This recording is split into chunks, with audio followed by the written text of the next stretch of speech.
사무엘하 16장 12절에서부터 14절까지 말씀 우리 같이 한 목소리로 같이 봉독하겠습니다. 12절 말씀부터 14절까지 말씀입니다.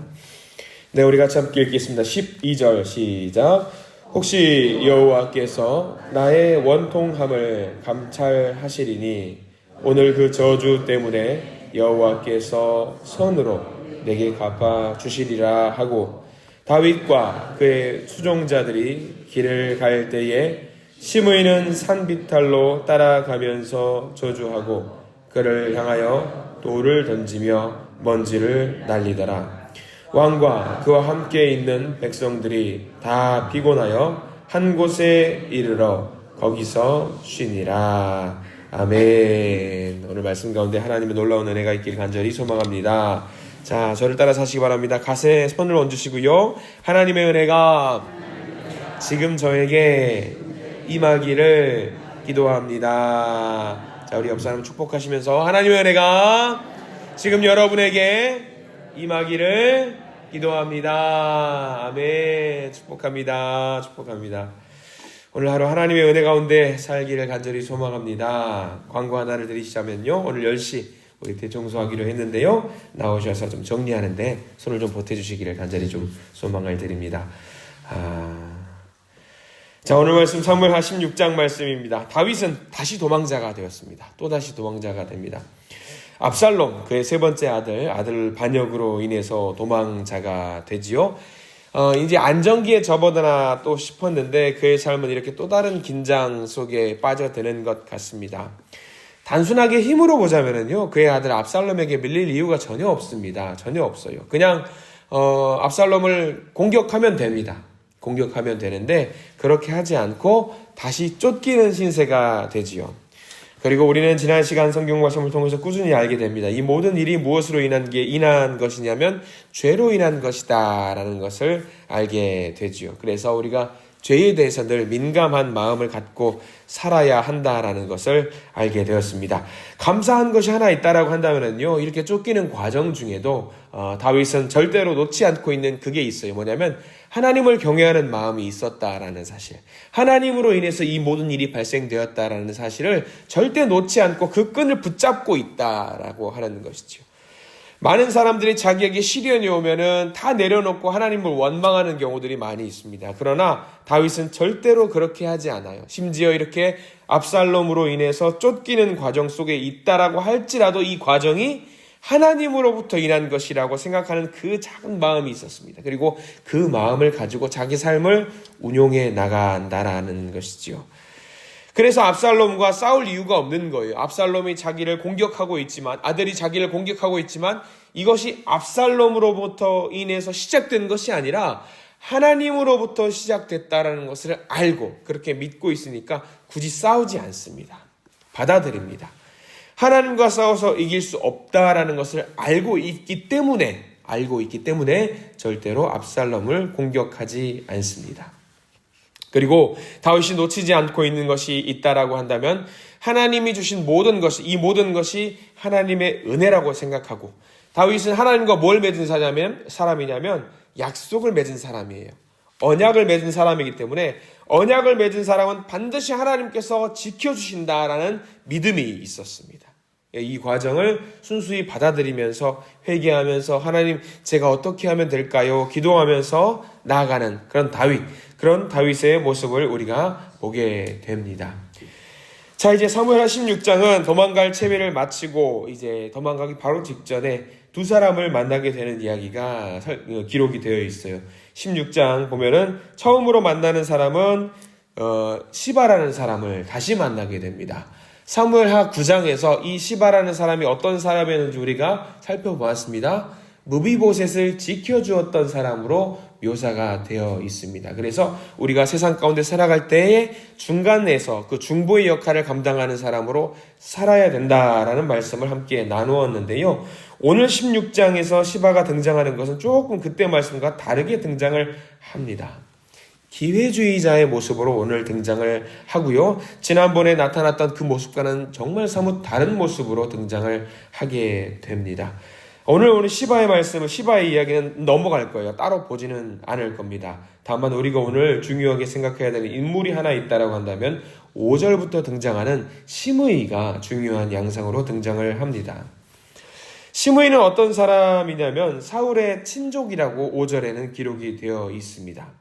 다윗이 왕 위에 올랐을 때는 사울과 관련되어 있는 모든 사람들은 자기의 길을 펴지 못하고 조용히 지내야 돼요. 목소리를 내면 안 됩니다. 그래서 수면 아래에 있다가 지금 이제 등장을 하게 되는 이유가 뭐냐면 다윗이 도망자가 됐다라고 이야기가 이제 소문이 나니까 사울의 가문에 있던 사람들이 옳았구나, 잘 됐구나, 너 다윗 그럴 줄 알았다라고 하면서 다윗을 향해서 정말 손가락질하면서 험한 소리를 하고 있는 거거든요.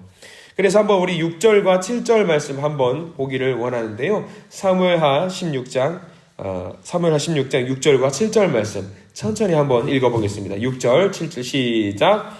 또 다윗과 다윗 왕의 모든 신하들을 향하여 돌을 던지니 그때의 모든 백성과 용사들은 다 왕의 좌우에 있었더라. 시므이가 저주하는 가운데 이와 같이 말하니라.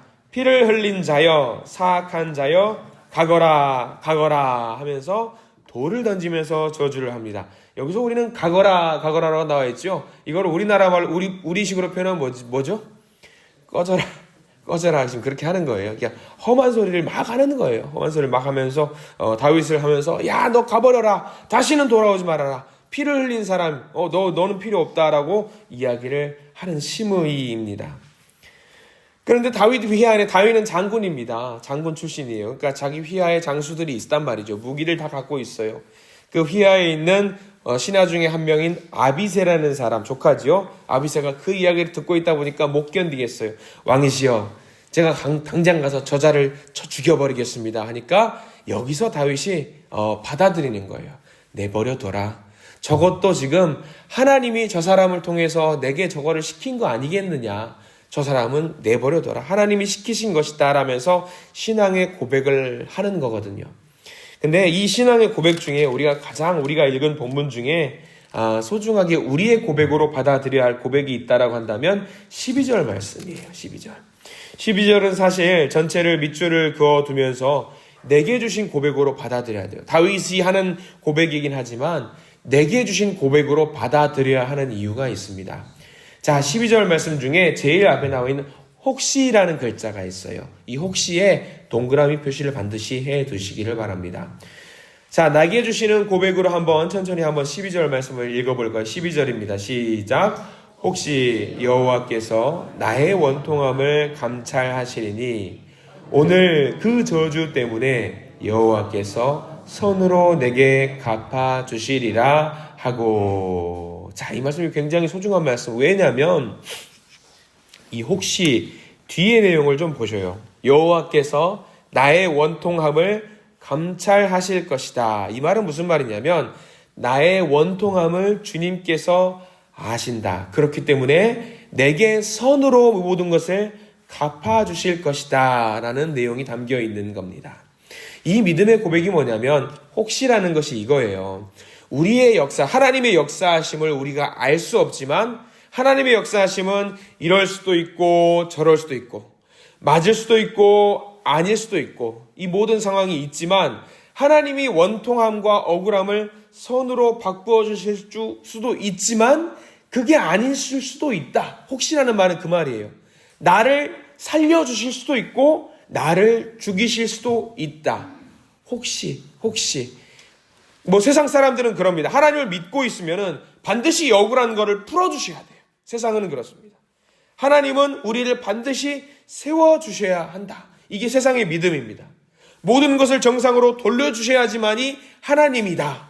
바꾸어주셔야지만이 하나님이다. 바꾸어주셔야지만이 하나님은 제대로 하나님이다. 그렇게 안 하시면은 하나님은 하나님이 아니다. 이게 세상입니다. 근데 다윗의 이 혹시라는 것은 뭐냐면 이 원통함을 선으로 바꿔주시면 좋은데 아니라고 할지라도 나를 회복시켜주지 아니하실지라도 나는 하나님을 절대로 포기하지 않겠다. 이 고백이에요. 다윗의 고백은 이 고백입니다. 자신의 괴로움이 해결이 되고 내 아픔이 극복이 되고 어려움이 나아지면 좋겠지만, 정말 좋겠지만 그렇게 되지 않을지라도, 하나님이 나를 버리실지라도, 하나님이 나를 아프게 하실지라도, 나의 어려움을 보고 아무것도 하지 않으실지라도, 그렇게 할지라도 나는 하나님을 따르겠다라고 하는 고백, 바로 이 고백이 12절 말씀이에요. 우리가 알고 있는 말 중에 그런 말이 있죠. 그리 아니하실지라도라는 말이 있습니다. 찬양도 그런 찬양이 있잖아요. 그리 아니하실지라도 감사해요. 그런 가사가 있습니다. 이 고백이 어디에서 나온 고백이냐면 사실 사무엘하 16장 12절, 오늘 우리가 읽은 본문의 고백인데, 많은 사람들이 누구의 고백으로 알고 있냐면 다니엘의 고백으로 알고 있습니다. 그래서 우리가 사무엘하 16장 12절 옆에 공란이 좀 있으면은요, 거기다가 꼭 메모를 좀 해두세요. 다니엘 3장 17절과 18절로 메모를 좀 해두십시오. 나중에 꼭 읽어보십시오. 제가 읽어드릴게요. 다니엘 3장 17절 18절. 왕이여, 우리가 섬기는 하나님이 계시다면 우리를 맹렬히 타는 풀무불 가운데서도 능히 건져내시겠고 왕의 손에서도 건져내시리이다. 그렇게 하지 아니하실지라도 왕이여, 우리가 왕의 신들을 섬기지도 아니하고 왕이 세우신 금신상에게 절하지도 아니할 줄을 아옵소서. 이 말이거든요. 이 원조는 이게 다니엘보다 원조가 누구냐면 다윗이에요. 혹시라는 말이 그 말이거든요. 그리 아니하실지라도. 그때 당시에 느부갓네살 왕에게 다니엘이 이야기합니다. 세 친구가 같이 이야기해요. 하나님이 계시면 우리를 지켜주실 겁니다. 하나님이 계시면 왕으로부터 우리를 지키시고 건져내실 겁니다.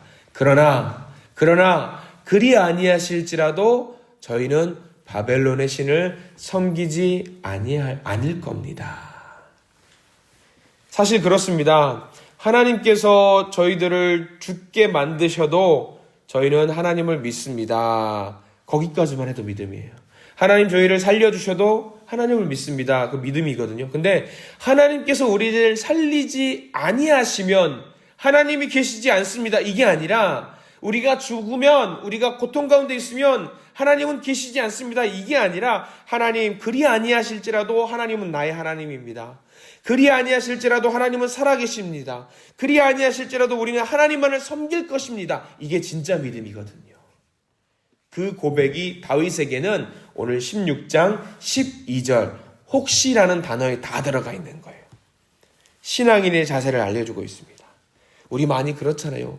고통 가운데 있을 때에, 어려움 가운데 있을 때 하나님 제발 좀 나를 좀 도와주세요. 계속 고통 가운데 있어요. 에이, 하나님 안 계시네. 이런 고백을 할 때가 얼마나 많습니까?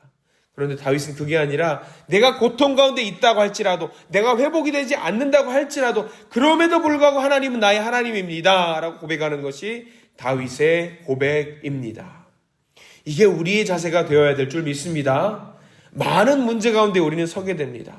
많은 어려움 가운데 서게 됩니다. 넘어질 때가 많습니다. 그러나 우리는 다윗처럼 고백해야 돼요. 혹시 나를 살려주지 않는다라고 할지라도 하나님은 나의 하나님입니다. 하나님은 나의 구세주입니다 라고 고백할 수 있는 우리 모두가 될 줄 믿습니다.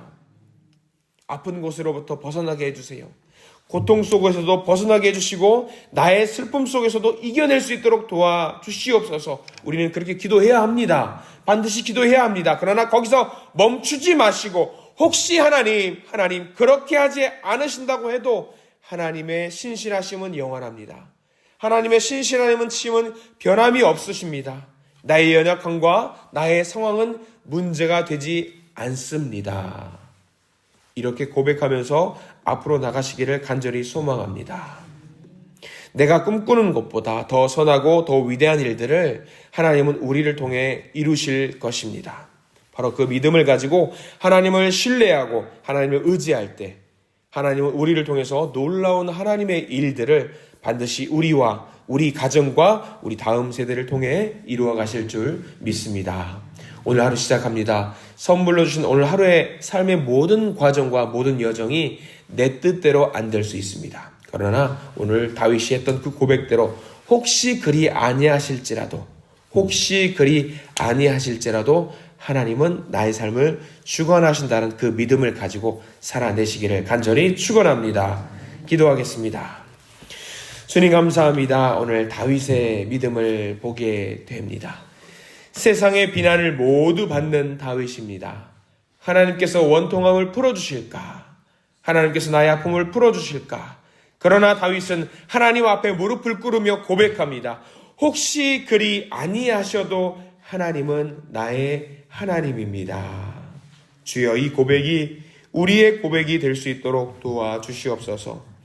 혹시 그렇지 않아도, 혹시 그리 아니하실지라도 하나님은 여전히 하나님이시고 하나님은 여전히 나를 돌보시는 하나님을 깨닫고 알아서 하나님 앞에 나아갈 수 있는 우리 모두가 되도록 저희들을 인도하여 주시옵소서.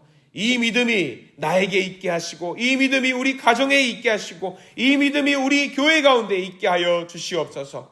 하나님을 섬기며 바른 삶을 사는 우리가 되도록 저희들을 인도하여 주시옵소서. 예수 그리스도 이름으로 간절히 기도드립니다. 아멘.